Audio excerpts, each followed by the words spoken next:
بسم اللہ الرحمن الرحیم۔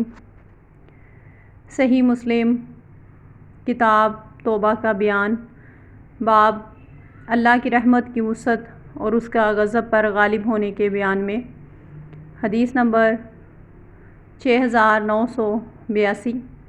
ترجمہ حضرت ابو ہریرہ رضی اللہ تعالیٰ عنہ رسول اللہ صلی اللہ علیہ وسلم سے روایت کرتے ہیں کہ آپ صلی اللہ علیہ وسلم نے فرمایا، ایک عورت بلی کو باندھنے کی وجہ سے جہنم میں ڈالی گئی، جسے نہ وہ کھلاتی تھی اور نہ ہی چھوڑتی تھی کہ وہ کیڑے مکوڑے ہی کھا لیتی، یہاں تک کہ کمزوری کی وجہ سے وہ مر گئی۔ زہری نے کہا ہے، ان سے مراد یہ ہے کہ نہ تو رحمت پر بالکل اعتماد کرے، نیک اعمال ہی نہ کرے اور نہ ہی اللہ کی رحمت سے نا امید ہو جائے۔